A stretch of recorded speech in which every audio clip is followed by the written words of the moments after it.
Bismillahirrahmanirrahim. Assalamualaikum warahmatullahi wabarakatuh. Alhamdulillahilladzi yutimmu nurahu walau karihal kafirun. Asyhadu an la ilaha illallah wahdahu la syarikalah wa asyhadu anna Muhammadan abduhu wa rasuluhu la nabiyya ba'dah. Allahumma shalli wa sallim wa barik ala Muhammadin wa ala alihi wa ashabihi ajmain. Rabbi shrah li sadri wa yassir li amri wa hlul 'uqdatam min lisani yafqahu qawli. Rabbi zidni ilman warzuqni fahman. Amma ba'du, alhamdulillah. Yang pertama kita bersyukur kepada Allah Subhanahu wa taala. Tak lupa kemudian selawat serta salam kita haturkan kepada junjungan Nabi besar kita Muhammad sallallahu alaihi wasallam, agar kita menjadikan baginda Nabi sallallahu alaihi wasallam ini sebagai keteladanan di dalam hidup kita. Bapak Ibu masyarul muslimin yang dirahmati dan diberkahi oleh Allah Subhanahu wa taala. Dalam kesempatan yang baik ini, di pagi hari ini, selepas kita bersama melaksanakan sholat subuh, dan kita mudah-mudahan dalam keadaan sehat, tak kurang suatu apapun, adalah merupakan sebuah kebahagiaan yang mungkin sulit untuk dilukiskan, karena mungkin di sana, di luar sana, masih banyak mereka yang belum punya kesempatan di dalam merasakan nikmatnya beribadah kepada Allah Subhanahu wa taala. Bahwasanya pada tadi subuh itu, menjelang berangkat tadi, lewat ke mana? Traffic light itu, jadi lampu merah di Ponolawen itu. Saya kira jalanan sepi itu. Enggak taunya Masya Allah, begitu lampu merah, tiba-tiba ada seorang anak remaja tanggung itu mereka sudah beraktivitas, aktivitasnya itu ngamen gitu. Saya sempat kaget.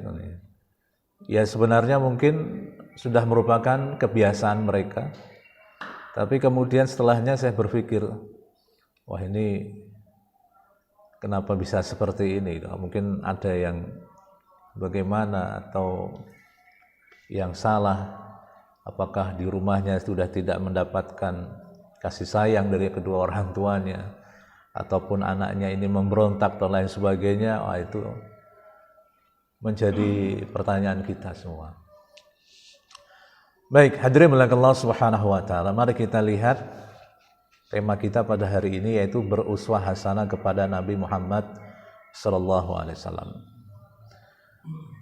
Perintah ini hadirin mulakan Allah Subhanahu wa taala secara tersirat di dalam Quran surat Al-Ahzab pada ayat ke-21. Ada satu ayat yang berbunyi, a'udzubillahi minasyaitonirrajim, bismillahirrahmanirrahim. Laqad kana lakum fi Rasulillahi uswatun hasanah liman kana yarjullaha wal yawmal akhir wa dzakarallaha katsiran. Artinya, laqad kana lakum, sungguh cukup bagimu, jadi cukup bagi kita, fi Rasulillah, di dalam diri Rasulullah sallallahu alaihi wasallam, uswatun hasanah, ada sebuah teladan yang baik, liman kana yarjullaha wal yawmal akhir, bagi mereka yang mengharapkan bertemu dengan Allah dan hari akhirat, wa dzakarallaha katsira, dan kemudian banyak mengingat Allah Subhanahu wa taala. Ini di dalam Quran surat Al-Ahzab ayat 21. Lalu kemudian di dalam Quran surat Al-Mumtahanah ayat 4 ada juga ayat yang menggunakan kata yang sama, yaitu uswatun hasanah. Bunyi ayatnya, qad kanat lakum uswatun hasanatun fi Ibrahim walladzina ma'ahu id qalu liqaumihim inna bura'a'u minkum wa mimma ta'buduna min dunillahi kafarna bikum wa bada bainana wa bainakumul adawatu wal baghdha abada. hatta tu'minu billahi wahdahu illa qala Ibrahim li abihi la astaghfiranna laka wa ma amliku laka minallahi min syai' Rabbana 'alaika tawakkalna wa ilaika anabna wa ilaikal masir. Satu kata, artinya dua kata yang sama, tetapi disebutkan di dalam dua ayat atau dua surat yang berbeda. Kalau yang tadi surat Al-Ahzab ayat 21, kalau ini surat Al-Mumtahanah ayat 4. Tetapi kemudian titik tekannya itu berbeda. Kalau dalam surat Al-Ahzab itu yang dimaksud adalah diri baginda Rasulullah SAW. Kalau pada ayat ini adalah uswah hasanah fi Ibrahim, secara jelas ada keteladanan yang baik dalam diri Nabi Ibrahim alaihissalam, walladzina ma'ahu, dan orang-orang yang bersama Nabi Ibrahim alaihi wassalatu wassalam. Nah, ini tidak saya terjemahkan semuanya. Nah, yang menarik berarti hadirin Allah Subhanahu wa taala, uswah hasanah yang dimaksud dalam diri Nabi sallallahu alaihi wasallam, dan begitu pula dalam diri Nabi Ibrahim alaihi wassalam ada keteladanan yang baik. Kalau apabila Nabi Ibrahim itu jaraknya sangat jauh, sangat jauh fasenya.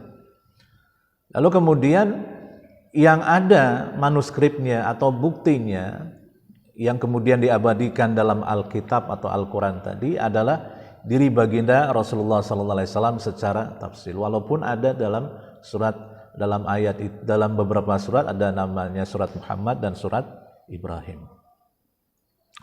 Berarti ada sesuatu yang seharusnya menjadi perhatian dan menjadi tekanan di dalam kehidupan kita.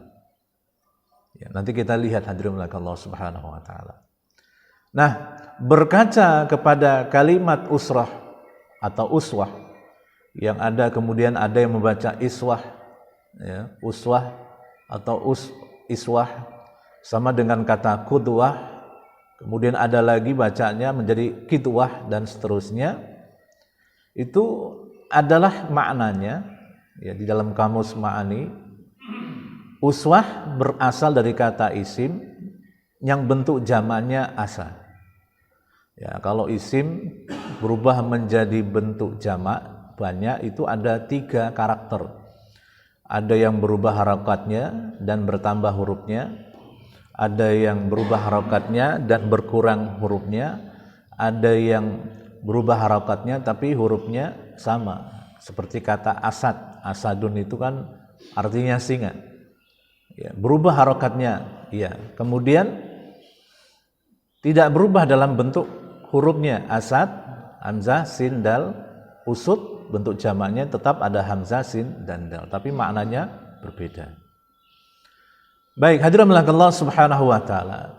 Berbicara keteladanan, sesungguhnya kalau kita lihat di dalam fase pendidikan, biasanya, ya, di fase anak usia dini itu, atau anak anak balita atau anak batita atau yang di bawah usia 5 tahun itu, biasanya yang menjadi teladannya itu adalah ayah dan ibunya.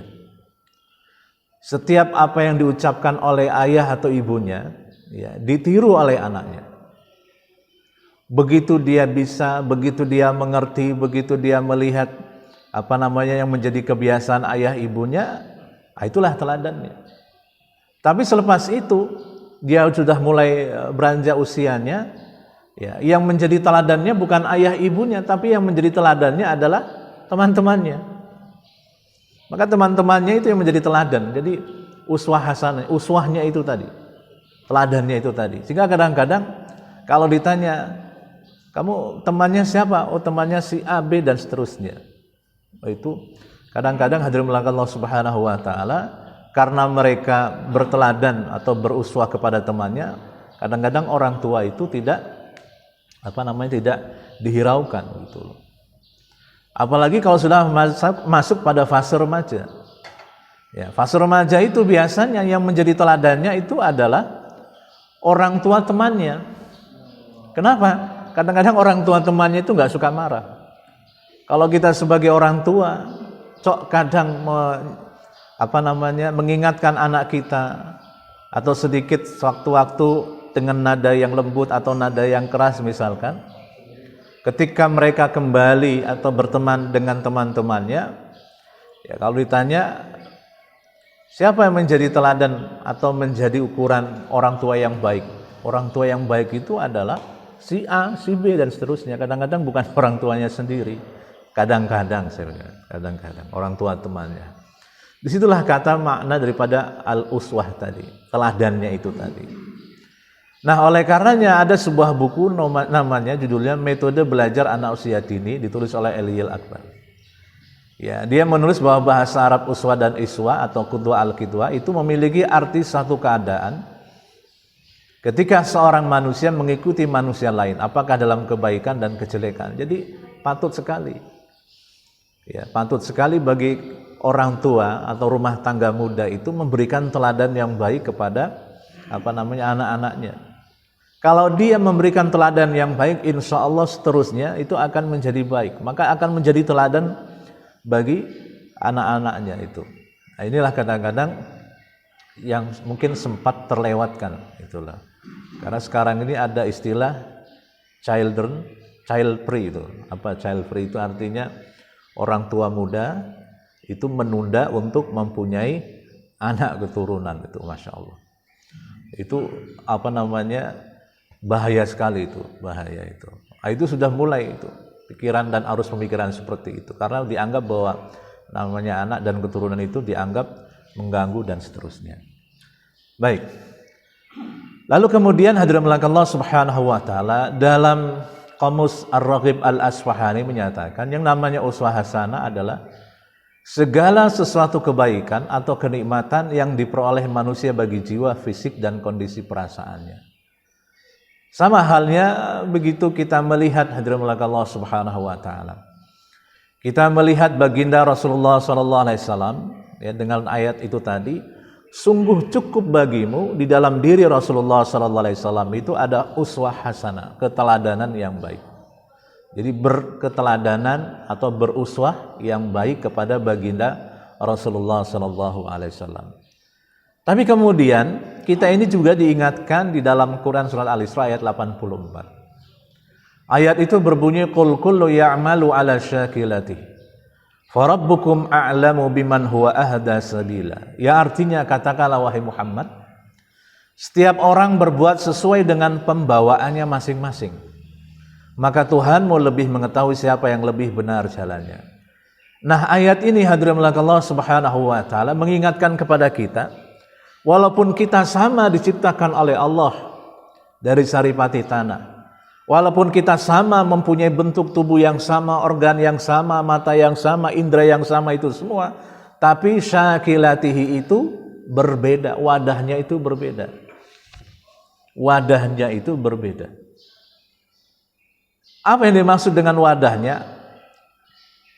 Bentuknya atau pembawaannya ataupun talentanya yang dimaksud itu berbeda.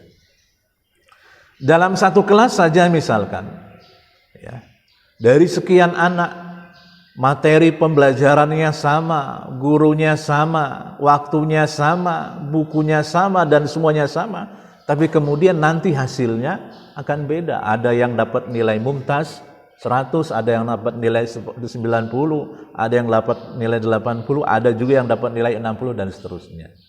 Berarti talentanya itu berbeda. Sama halnya kalau kita melihat di antara sekian sahabat Nabi, ada sebuah buku yang judulnya 60 karakteristik sahabat Nabi. Sahabat Nabi 60 karakter. Yang masing sahabat satu dengan sahabat yang lain itu berbeda. Padahal sama mereka bertemu dengan baginda Nabi, kemudian berinteraksi kepada Nabi dan juga bergaul, bertanya tentang ayat-ayat Allah. Sementara Nabi Shallallahu Alaihi Wasallam itu ada dalam khalayak mereka atau dalam kalangan mereka, tapi kemudian karakternya beda. Itu menunjukkan berarti bahwa karakter kita pun juga sama berbeda. Contoh hadirin Allah Subhanahu wa taala. Di antara sahabat yang paling kaya, artinya sahabat yang kaya itu adalah salah satunya adalah Abdurrahman bin Auf.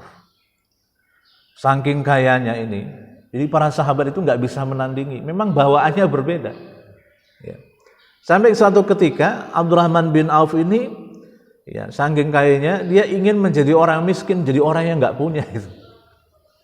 Maka sebuah kisah yang sangat ajib, yang luar biasa menurut saya. Kalau orang-orang di antaranya lain, ya orang-orang lain atau di masa sekarang ini bekerja untuk menjadi orang kaya, orang yang berpunya. Tapi berbeda dengan sahabat yang bernama Abdurrahman bin Auf. Dia ingin menjadi orang yang miskin karena beliau memahami sekali hadis yang menyatakan bahwa orang kaya itu, orang yang berharta itu ketika di yaumul akhir atau yaumul mahsyar tidak akan beranjak ya sebelum diberikan 2 pertanyaan. Kalau yang lainnya satu-satu pertanyaan. Kalau orang yang sugih itu 2 pertanyaan. Yang pertama, min ai mal, dari mana harta? Wa ila ain kasabat, dan untuk apa itu harta itu. Dan itu disadari benar oleh Abdurrahman bin Auf. Sehingga satu saat ya ketika ada di Madinah itu orang yang menjual kurma busuk, itu dibeli dengan harga yang berlipat. Wah, kalau kita kan enggak mau itu. Kalau kita enggak mau itu. Ini kurma busuk dibeli. Dasarnya apa? Supaya dia jatuh pailit. Ya. Kalau sekarang jual beli saham supaya dia jatuh gitu. Tapi yang terjadi hadirin Allah Subhanahu wa taala, tidak berapa lama ada orang utusan dari Persia mencari kurma busuk. Begitu mendengar ada kurma busuk dijajakan, dibeli dengan harga yang berlipat-lipat.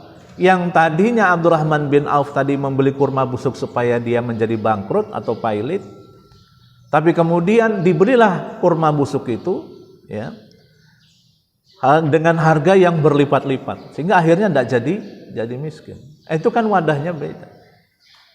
Begitu pula nanti kita lihat bagaimana Nabi SAW itu di masa usia kecil, di usia dininya itu, beliau selalu diajak waktu itu, selalu diajak oleh pamannya Abu Thalib untuk bersama mengikuti musyawarah dengan orang-orang kibar Quraisy, pembesar-pembesar Quraisy. Padahal waktu itu usianya antara 12 atau 13 tahun lah. Ya. Bisa kita bayangkan hadirin Allah Subhanahu wa taala. Usia seperti itu diajak apa enggak ngerusui? Oh, jangankan waktu itu, sekarang aja anak usia 11 12 tahun atau bahkan remaja sekalipun pergi ke masjid itu, yang terjadi itu yang gerusah-gerusuh itu, mengganggu jamaah. Biasanya begitu. Tapi indah dalam diri baginda Rasulullah SAW. Diajaklah oleh pamannya Abu Thalib untuk ikut bersama. Padahal cuma mendengarkan saja. Dan satu saat memberikan pernyataan. Kadang-kadang Abu Thalib memberikan kesempatan untuk Nabi Muhammad kecil waktu itu untuk memberikan pemikirannya dan sumbangsinya. Itu kan luar biasa. Jadi itu talentanya sudah mulai kelihatan. Nah, biasanya yang bisa membaca itu biasanya dalam ilmu psikologi pendidikan itu adalah seorang guru. Ini anak kelihatannya bagus ini. Oh, ini anak kelihatannya prospek untuk jadi juara. Ini anak dan seterusnya. Jangankan itu, kadang-kadang kita pun juga melihat ini kayaknya dia akan bisa menang nih. Walaupun angkanya tertinggal misalkan, ini bisa menang. Kenapa? Karena ternyata orang itu punya mental juara. Begitulah kata-kata ala syakilah. Jadi pembawaannya berbeda. Lalu nanti apa yang menjadi uswah hasanah yang bisa kita dapatkan? Nah, sebelum kita masuk ke sana, kita berikan batasan dulu ya, mengenai makna sunnah. Sunnah itu adalah Allah Subhanahu wa taala adalah jalan yang diberikan atau yang dibawa oleh Nabi sallallahu alaihi wasallam untuk menuju jalan mustaqim. Jalan mustaqim itu adalah at-thariqul wadih, jalan yang lurus, jalan yang terang. Nah, sementara pengertian sunnah itu sendiri ya, di dalam secara ijmal, kullu ma sadara 'anin nabi sallallahu alaihi wasallam ghairal qur'ani min qaulin aw fi'lin aw taqririn. Semua yang muncul dari Nabi sallallahu alaihi wasallam tapi yang bukan Quran. Min qaulin, pernyataan Nabi, aw fi'lin atau perbuatan Nabi, aw taqririn ataupun ketetapan Nabi sallallahu alaihi wasallam, itu namanya sunnah. Nah, dari sunnah itu artinya gambaran. Ini gambaran kita yang pertama kita dapatkan itu sunnah. Nah, ini saya buat sebuah ilustrasi. Kira-kira sunnah itu seperti ini. Jadi gambaran besarnya. Kita buat sebuah diagram. Ya. Tapi kemudian yang menjadi uswah hasanahnya mana? Yang menjadi uswah hasanahnya itu adalah pada saat Nabi dari remaja menuju ke dewasa. Pada saat Nabi menjadi seorang suami, itu kan uswah hasanah. Pada saat Nabi menjadi seorang pemimpin, pemimpin artinya pemimpin umat. Kalau itu semua sudah dinyatakan dan dibatasi, Nabi pantas jadi teladan, iya benar. Tapi ada bahagian-bahagian hadirin Allah Subhanahu Wa Taala yang bisa kita lihat dan yang bisa kita jadikan sebagai uswah hasanah. Kenapa? Ala syakilatihi, artinya kita ini sudah berbeda dari awal. Ada mungkin di antara kita hadirin Allah Subhanahu Wa Taala, dia kalau baca sekali itu sudah paham. Tapi ada di antara yang lain baca berulang-ulang kali itu belum paham juga. Seperti kebiasaannya Imam Muhammad Idris Asy-Syafi'i. Di dalam sejarahnya, beliau itu kalau ingin menghafal itu beliau baca sampai 40 kali. 40 kali itu. 40 kali itu hafal. Mungkin di antara kita baru sekali hafal. Iya, tapi nanti setelah itu cepat lupa. Cepat hafal tapi cepat lupa gitu. Nah, itu. Ala syakilati itu kan berbeda. Nah, yang bisa kita tiru hadirin Allah Subhanahu wa taala, yang dimaksud adalah uswah hasanah adalah sebuah urutan proses di dalam kita mencapai keberhasilan. Ada sebuah pencapaian dan sebuah keberhasilan. Ada sebuah pencapaian dan keberhasilan. Nah, ini dia. Nah, di dalam kategori uswah hasanah hadirin Allah Subhanahu wa taala, katakanlah di masa Nabi remaja menuju dewasa. Pada saat anak-anak saja sampai menjelang dewasa, itu Nabi sallallahu alaihi wasallam mendapat gelar Al-Amin. Al-Amin itu kira-kira gambarannya seperti ini. Beliau adalah orang yang bertanggung jawab. Beliau orang yang tidak pernah bohong selama hayatnya. Beliau ini termasuk orang yang cerdas. Banyak idenya. Termasuk di dalam ada sebuah buku yang ditulis oleh Dr. Muhammad Syafi Antonio. Beliau menyatakan kiat-kiat bisnis ala Rasulullah. Kiat-kiat bisnis ala Rasulullah sallallahu alaihi wasallam. Jadi ternyata kiat bisnisnya Rasulullah sallallahu alaihi wasallam itu salah satu di antaranya adalah as-sidqu, jujur. Mau berdagang tapi tidak jujur, itu hancur itu. Nabi sallallahu alaihi wasallam itu jujur. Dan itu cetakannya dari awal. Diajarkan kejujuran, diajarkan keterbukaan, diajarkan bertanggung jawab. Nabi bertanggung jawab itu dari mana diajarkan? Ketika beliau mengembalakan kambing. Itu tanggung jawab. Ada beberapa ekor kambing, tanggung jawab dia di dalam mengembalakannya. Subhanallah, luar biasa. Ini kategori uswah hasanah. Bahagian keteladanan yang bisa kita ambil, yang bisa kita petik, yang bisa kita rangkum ataupun kita aktualisasikan dalam kehidupan kita. Bertanggung jawab, tidak pernah bohong, cerdas, banyak itu. Dan sekarang ini terbukti. Tipikal orang-orang yang seperti ini, orang yang bertanggung jawab, orang yang tidak pernah bohong, itu atau orang yang cerdas atau banyak itu biasanya mereka sukses. Jauh sebelum orang berbicara tentang kecerdasan emosional. Orang cerdas secara emosional itu dia mempunyai karakter sifat seperti ini dan seterusnya. Kalau Nabi sudah dicetak dari awal. Nabi sudah memberikan keteladanan bagi kita. Kalau ingin sukses, jadi orang yang jujur. Kalau ingin sukses, jadi orang yang banyak idenya. Kalau ingin sukses, menjadi orang yang bertanggung jawab. Dan itu banyak itu. Kiat-kiat seperti itu. Maka sesungguhnya di dalam Quran surah Al-Ahzab tadi, kata uswah hasanah, sungguh ada bagi kamu, arti bagimu itu cukup bagi kamu menjadikan baginda Rasulullah sallallahu alaihi wasallam itu sebagai uswah hasanah. Jadi keteladanan. Teladan yang baik. Dulu ada sebuah buku yang ditulis oleh orang orientalis, Michael Hart, jadi mengatakan ada 100 tokoh yang mampu mengubah dunia. Walaupun kemudian buku itu dikritik. Kenapa? Karena dia membandingkan sosok Nabi Muhammad SAW dengan manusia kebanyakan. Tapi kalau kita lihat secara objektif, artinya secara proporsional, itu juga bisa kita lihat sebagai ukuran kita. Dalam buku 100 tokoh yang berpengaruh itu, dia mencantumkan yang pertama adalah Rasul Muhammad SAW. Tapi karena dia bukan Muslim itu, ya karena kalau dia Muslim mungkin dia agak berpikir ya. Tapi karena dia bukan Muslim, dia menyatakan secara objektif yang pertama baginda Rasulullah SAW.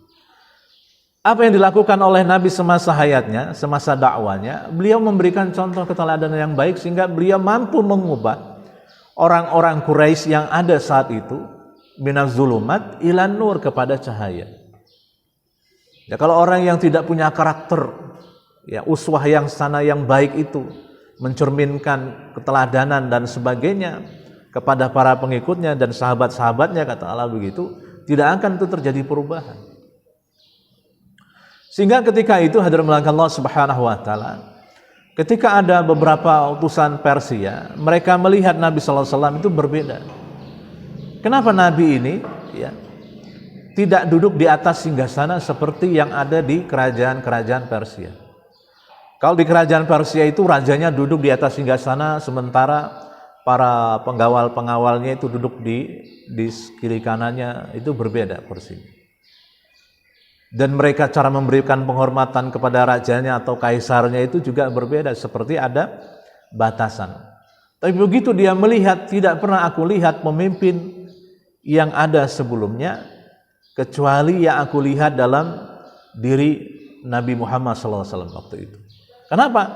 Karena ternyata Nabi Muhammad SAW itu memberlakukan atau mendudukkan sahabatnya itu sama dan sejajar dengan baginda Nabi. Itu teladan yang baik, sehingga akhirnya antara sahabat satu dengan sahabat yang lain itu tidak terjadi persinggungan. Kalau terjadi persinggungan, mereka akan bertasafah, artinya akan bersalaman dan saling mengikhlaskan. Itu yang terjadi. 60 karakter sahabat Nabi itu bukan bukan kaleng-kalengan, itu istilahnya, itu artinya. Itu memang benar-benar itu cetakan pendidikan keteladanan yang diberikan oleh baginda Rasulullah SAW. Ini saya kutip hadirin Allah Subhanahu wa taala. Ada sebuah tulisan. Karena Rasulullah sallallahu alaihi wasallam yahrisu ala tarbiyati sahabat radhiyallahu anhum alal manhajis al-sati. Baginda Rasulullah SAW itu sangat memperhatikan pendidikan untuk para sahabatnya. Jadi pendidikan karakter. Radhiyallahu anhum ajmain. Alal manhajil wasati. Atas manhaj yang wasati. Nah, ini bukan manhaj yang satu. Ini kalimatnya wasati ini sedang banyak diperbincangkan juga. Ya. Wa kadzalika ja'alnakum ummatan wasata litakunu syuhada 'alan nas. Itu ada ayat ya.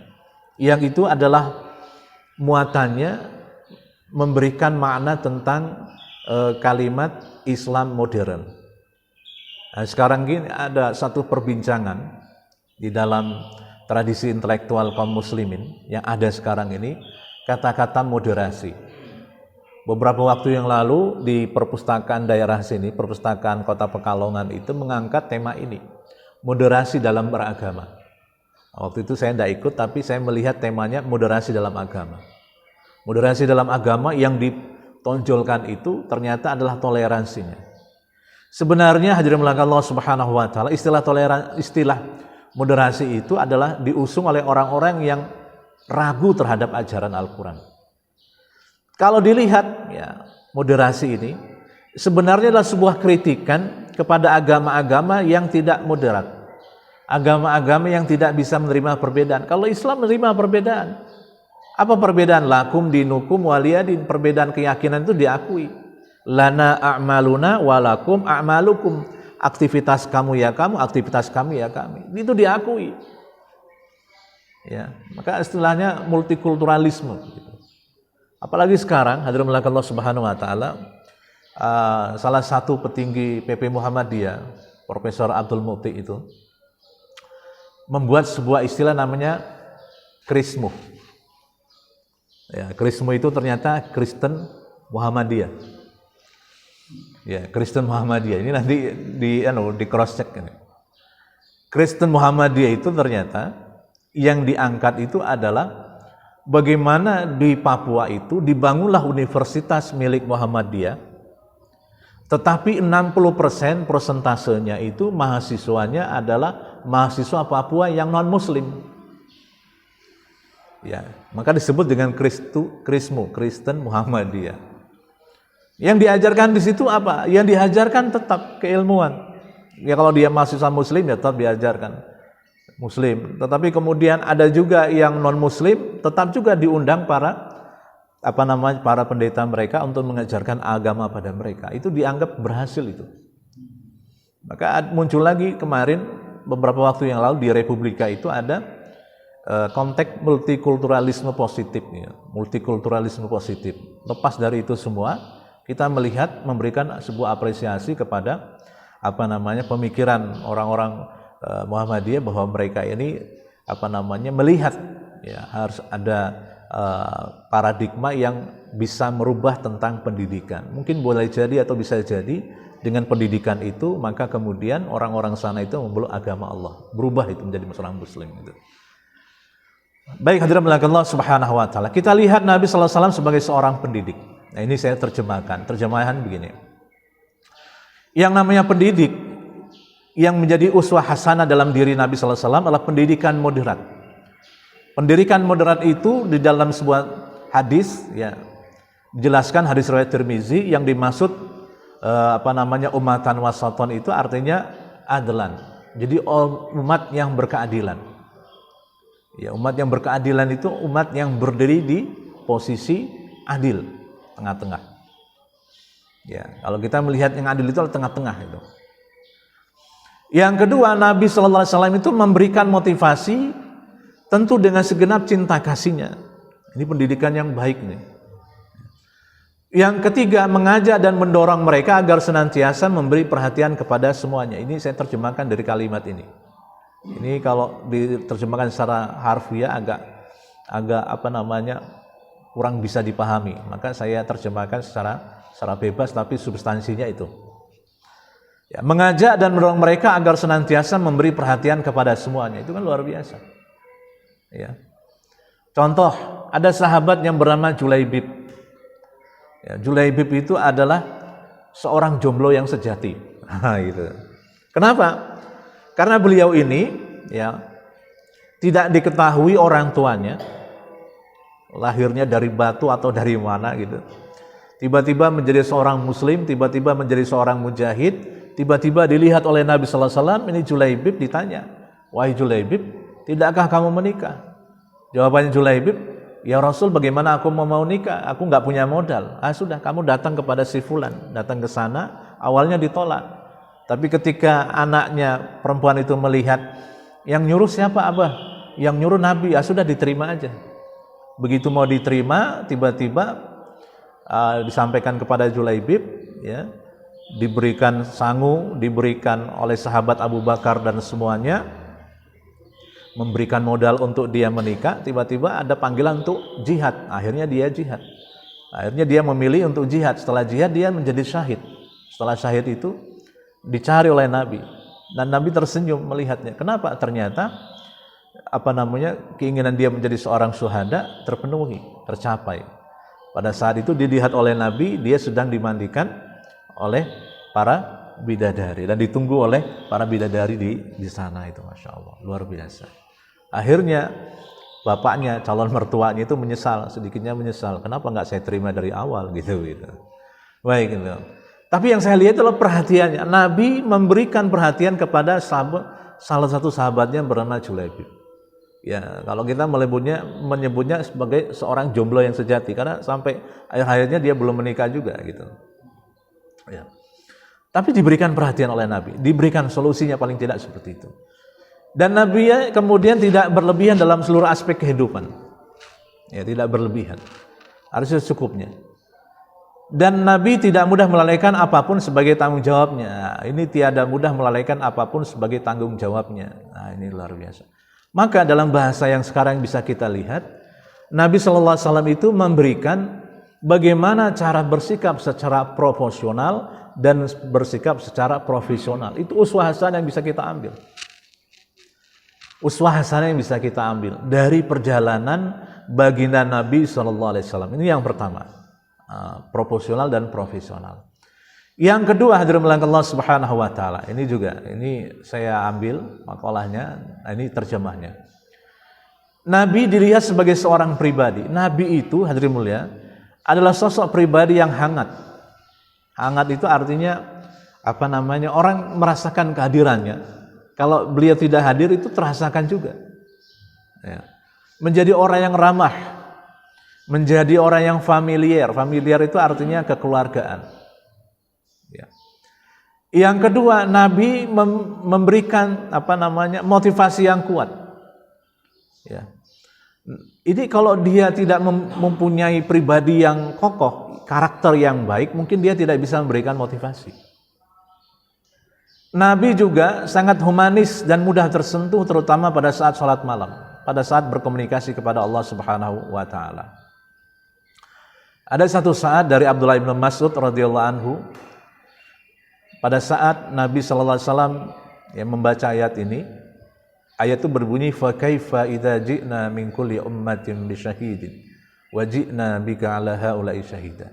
Nah, ini pertanyaan, ya Allah, bagaimana apabila kami datang dari setiap golongan umat itu seorang saksi, dan kami datang bersama engkau atas mereka itu menjadi seorang saksi. Artinya apa? Nabi SAW itu mempunyai sebuah, katakanlah, sebuah amanah. Amanahnya apa? Amanah yang berat. Apa amanah yang berat itu? Menjadi saksi bagi umatnya. Ya, menjadi saksi bagi umatnya. Nah, itu begitu. Misalkan kita menjadi wali atau saksi. Nah, itu. Kalau kita kan kadang-kadang ingin mencari itu, ya. Apalagi kalau dalam transaksi jual beli, maklar itu kan juga sebenarnya saksi. Ya, jangan lupa ini persentasenya ini. Ada berapa orang dihitung semua. Itu pernah terjadi itu. Ada satu saat datang ke rumah, saya pikir cuma 1-2 orang, enggak taunya 5 orang. 5 orang tuh masih disebutkan lagi, ada 2 orang lagi tuh yang ngasih informasi tentang ada lahan yang mau dijual. Bingung lagi saya. Oh, di sini yang datang 5 orang, tambah lagi 2 orang, berarti 7 orang. 7 orang harganya sekian, nanti dibagi, ditambah lagi sekian. Masya Allah, itu saksi kalau itu. Tapi kalau yang dimaksudnya adalah saksi bagi umat. Oleh karenanya, pada saat Nabi SAW berdoa dalam sebuah sholat, sholat malam itu, beliau mengucapkan gini, Rabbi alam ta'idni alla tu'adzibahum wa ana fihim, alam ta'idni alla tu'adzibahum wa nahnu nastaghfiruka. Ya, artinya, ya Rabb, tiadalah engkau berjanji kepadaku untuk tidak menyiksa umatmu, dan aku bersama mereka. Tidakkah engkau telah berjanji tidak menyiksa umatmu selama kami bermohon ampun kepadamu? Ya Allah, luar biasa. Jadi ternyata muatannya adalah, ya Allah, engkau tidak akan menyiksa kami, menyiksa umat selama masih ada aku. Dan tidaklah engkau telah berjanji kepada kami semua tidak akan menyiksa golongan umat selama mereka bermohon ampun kepada engkau. Begitulah gitu. Nah, itu Masya Allah. Jadi tanggung jawab amanah yang dibebankan berupa dakwah itu, ini doanya hasilnya. Nah, hadirin Allah Subhanahu wa taala, begitu juga.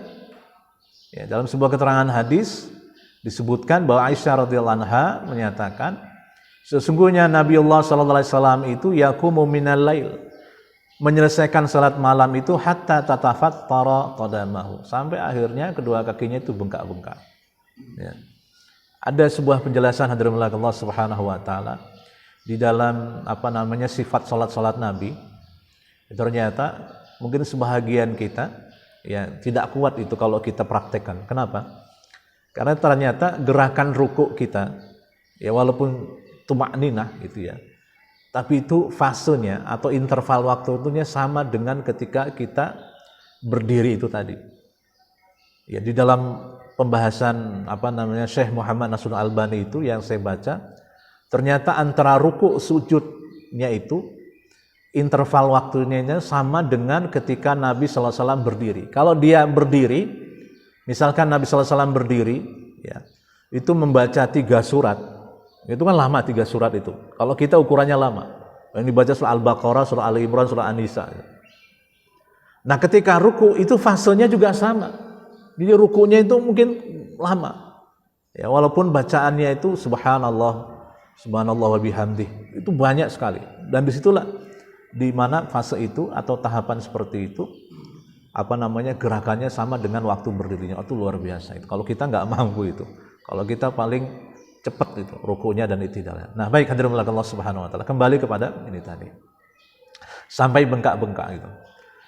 Lalu kemudian Nabi SAW dalam sebuah keterangan hadis yang lain yang menjadi uswah hasanah kita, beliau ini adalah ahsanun nas, orang yang baik.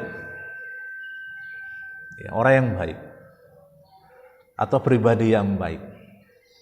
Kebaikannya Nabi SAW itu sebenarnya sudah terjadi, sudah ada ketika beliau belum diangkat menjadi Rasul.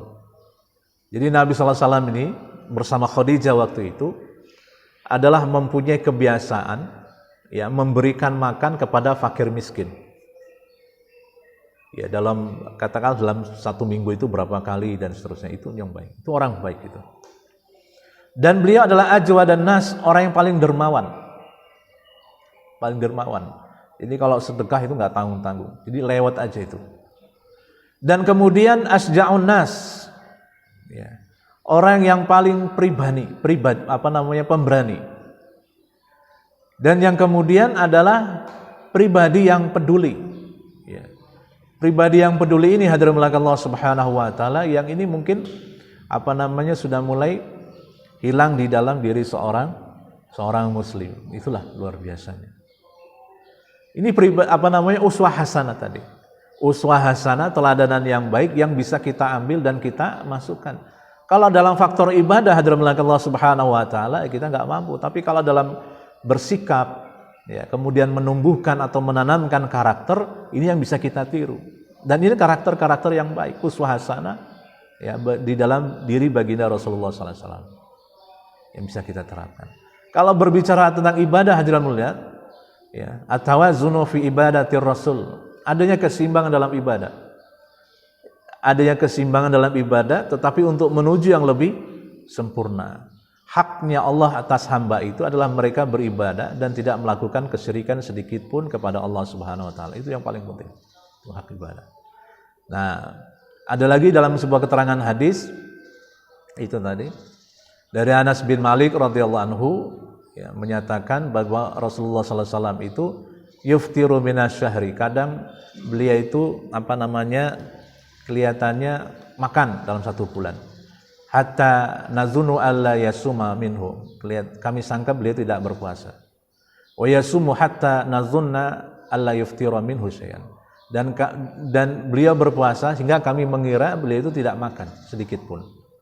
Artinya apa? Artinya hadirin Allah Subhanahu wa taala, beliau itu enggak kelihatan antara punya dengan tidak punya, sama saja. Beda dengan kebanyakan orang, itu kalau dia jajan misalkan boleh makan macam-macam gitu, pesta macam-macam, itu menunjukkan dia banyak duitnya, lagi banyak duit. Tapi begitu nggak banyak uangnya, kelihatan banget gitu. Kalau Nabi enggak, ini gambaran. Kelihatannya Nabi 1 bulan itu kayaknya nggak makan, tapi makan. Tapi kelihatannya kok nggak puasa, tapi makan juga. Itu maksudnya itu tengah-tengah. Sehingga akhirnya wa kana la tasha'u an tarahu minal laili musalliyan illa ra'aituhu wa la na'iman illa ra'aituhu. Dan akhirnya tidak nampak dalam malam itu beliau dalam keadaan salat, melainkan aku lihat dalam keadaan salat. Kadang-kadang tidak dalam keadaan tidak dalam keadaan tidur. Jadi satu saat beliau dalam keadaan salat, satu saat beliau tidak ada dalam keadaan tidur.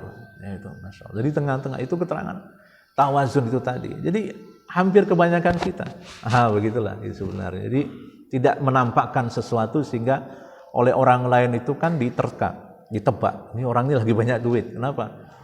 Itu borong sana borong sini gitu. Ini sertifikasinya lagi cair. Wah, kenapa? Itu beli sana beli sini itu kalau guru misalkan. Wah, itu orang lagi banyak labanya, untungnya karena baru jual ini jual itu dan seterusnya. Kalau Nabi enggak. Begitu juga ibadahnya tengah-tengah. Kadang tidur, kadang dalam keadaan sholat, begitulah gitu. Nah, hadirin Allah Subhanahu wa taala, begitu juga di dalam sebuah hadis dari Abu Darda, sungguhnya Allah Subhanahu wa taala itu punya hak bagimu. Diri kamu itu juga ada haknya. Keluarga kamu itu juga ada haknya. Jadi kita ini hidup berkeluarga, hidup menyembah Allah, hidup untuk diri kita itu ada haknya. Tidak boleh memforsir, tidak boleh melakukan kesyirikan, tidak boleh memforsir terhadap diri kita. Ya, kalau diforsir dalam kehidupan kita ini, wah ya lama-lama hancur juga kita. Wah sibuk sana sibuk sini. Dan untuk keluarga juga ada haknya. Jadi tidak boleh kita tinggalkan. Ya, misalkan kecuali kalau seorang pekerja atau karyawan yang harus meninggalkan keluarganya, mungkin 3 bulan kerja di sana, nanti 1 bulan di rumah itu. Tapi itu ada haknya, begitulah. Maka kata Nabi, fa'ati kulladzi haqqin haqqahu. Maka berikanlah setiap orang itu haknya. Maka ada seorang sahabat yang bernama Salman Al-Farisi. Salman Al-Farisi itu orang Persia. Sebelum dia masuk Islam, dia bertanya, manakah agama yang lebih baik? Oleh bapaknya Salman waktu itu, dia masih beragama Majusi, itu ingin supaya Salman ini menjadi seorang pendeta dalam agama Majusi. Sampai akhirnya dia dikurung oleh bapaknya di dalam rumah, tidak boleh keluar-keluar. Tapi begitu ada kesempatan, Salman lari. Nah, begitu pelariannya hadirat Allah Subhanahu wa taala, dia menemui para pendeta. Agama yang baik itu kayak apa? Oh, agama yang baik kayak gini. Oh, tapi kok beda antara ucapan dengan perbuatan. Ketemu lagi dengan seorang rahib yang lain. Dia tanya, agama yang baik itu begini. Tapi kok ternyata beda antara perbuatan dengan ucapan. Sampai akhirnya dia bertanya, sebenarnya yang baik itu yang mana? Oh, kamu temui saja. Ada seorang yang mengaku nabi, dia punya tanda kenabian. Nah, itu kamu lihat, kamu buktikan itu. Caranya apa? Kamu lihat, kamu buka itu bagian atas dadanya itu, bahunya itu. Nah, itu kalau ada tandanya, itu tanda kenabian, maka kamu ikutilah dia. Percaya itu Salman, akhirnya dia sampai ke Madinah. Maka ketika datang ke Madinah, hadirin Allah Subhanahu wa taala, orang-orang melihat ini bukan orang Madinah ini. Orang mana ini? Orang Persia. Sampai akhirnya Ali bin Abi Thalib itu menguntit terus. Ini maunya apa ini orang ini? Nah, keislamannya Salman Al-Farisi itu adalah ketika setelah melihat adanya tanda kenabian dalam diri baginda Rasulullah SAW, dan kemudian dia menyatakan keislamannya. Kenapa? Karena dia telah melihat ada tanda kenabian di bahunya itu, kemudian setelah itu dia masuk Islam begitu. Nah, inilah hadis yang menyangkut itu tadi, kata Nabi SAW. Jadi semua itu ada haknya. Ya, tidak boleh tidak. Karena salah satu rahib yang dia temui itu adalah tidak menikah. Kok tidak menikah tapi kelakuannya berbeda? Itu enggak benar, tidak pas. Maka dia enggak puas dengan jawaban itu, sampai akhirnya diterangkan, kalau kamu ingin memeluk agama yang baik, temuilah orang yang punya tanda kenabian seperti ini. Ditemuilah oleh Salman Al-Farisi. Itu sebuah cerita yang sangat ma'ruf di antara kita. Baik, hadirin Allah Subhanahu wa taala, itulah yang bisa kita sampaikan. Mudah-mudahan uswah hasanah yang dimasukkan dalam Quran surah Al-Ahzab itu tadi adalah bahagian keteladanan yang bisa kita lakukan di dalam hayat kita. Minimal paling tidak kita bisa berlaku secara proporsional dan profesional, ataupun kemudian kita bisa menerapkan apa yang menjadi teladan dalam diri baginda Rasulullah SAW ketika beliau mendidik para sahabatnya, ketika beliau memberikan motivasi pada yang lainnya, ketika beliau menjadi orang yang orang yang baik, orang yang dermawan, orang yang punya perhatian dan seterusnya. Itulah teladanan yang bisa kita jadikan sebagai panutan kita. Itu saja yang mungkin bisa saya sampaikan. Mohon maaf atas segalanya. Ya, mudah-mudahan memberikan manfaat kepada kita semua. Maka akhirnya kita tutup kajian kita bersama dengan baca doa kafaratul majelis. Subhanakallahumma wa bihamdika asyhadu an la ilaha illa anta astaghfiruka wa atubu ilaik. Alafu minkum. Wassalamualaikum warahmatullahi wabarakatuh.